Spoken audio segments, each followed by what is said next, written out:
Okay, part 2. Continuation. I was trying to turn up the volume and I'm not very tech savvy, so I ended up turning off the video. So let's do this continuation.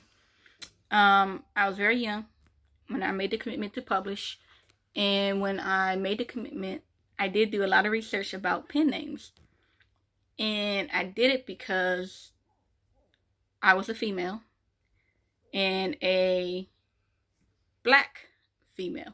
So in my mind, I already was thinking at an early age as a teenager that I might not be able to get people to read my books because of that. Because I'm a woman, because I'm a black woman. I was under the impression that it would be difficult to have success. And this isn't new. You know, sadly, this was early 2000s, but we haven't come that long. we still have issues with women succeeding, and especially minority women succeeding in their fields. But the authors that I was exposed to, the classes I was exposed to, it dealt with women having to use pen names, having to use names that obscure their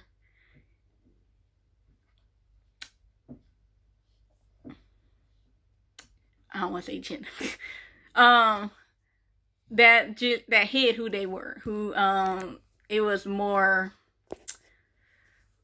The name could be pursued as a masculine name, or someone could just assume. Or they did pick a male name. So instead of like a J.K. Rowling, they would just put, James. So it's definitely something I thought about. And I seriously was going to do it. I was thinking about using J. A. Stone or J. Stone, so it won't be Jamila. It's more of a feminine name, so try to avoid it. Or I thought about using multiple names.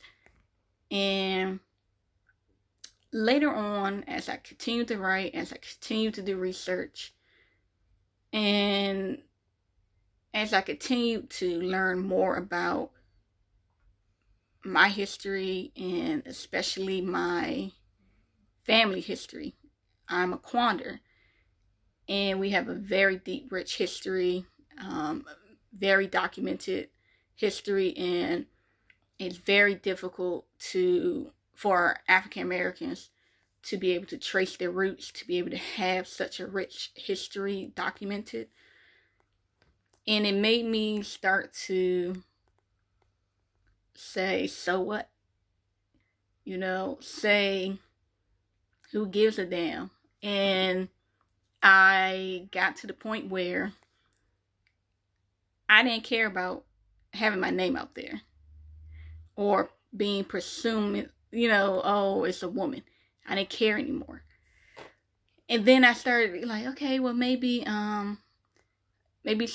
for privacy, I'll change up the name. Maybe, I think I was young. I think I thought about the name Belladonna. I think I changed. I said, oh, I'm going to use my middle name, Asha. I'm going to use my middle name. But then again, I was like, nah, I'm not going to do that, because again, the more I matured, the more I just got to know myself, my family, and how difficult things are. Kind of rebelled in a way.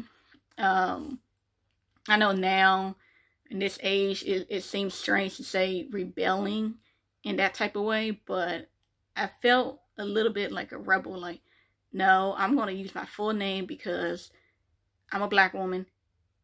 We don't have enough history. We don't have enough documented. We don't have enough exposed history. Even our history books and classes, from all the way to pre-K, all the way up to the college, PhD, everything. is very limited. And I said, you know what would be my legacy? If I publish my books and be successful, or even not successful, what does it say that I am trying to hide? And that's what it was for me. Now, people have different reasons for having a pen name, and I understand if it's privacy. I understand whatever it is for you. There's no right or wrong.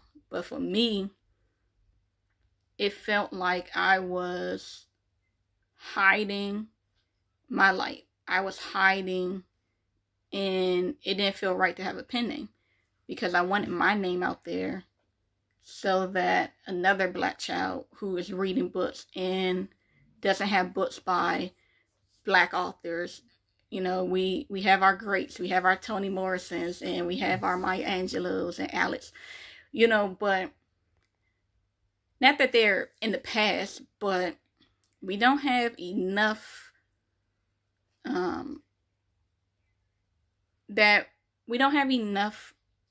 Black authors and poets that society are being exposed to on a regular. We talk about the greats a lot, but for the regular child growing up, is not going to read Toni Morrison right away. And once they do read, what if they just read all of the greats? What's next? They need more. We need more. Society needs more. And I want one day for someone to say they read my book and I'm their favorite author, that they read one of my books and that was the first time that they really felt seen, they felt heard. And I don't want it to be a pen name when that happens. Not if, but when. When it happens, I want them to say my name. And when I die, I want my name to still be out there. So maybe a little morbid thinking. And maybe you won't consider it rebelling, but at my age, in the early 2000s, I was 13, 14, 15, and I was not given books of people who looked like me and had characters who looked like me outside of the, Toni Morrisons and stuff like that. But there was I didn't read any, sci-fi and fantasy and romance and just different genres other than more not historical, but more so books that we would be forced to read during summer school and during summertime in book reports.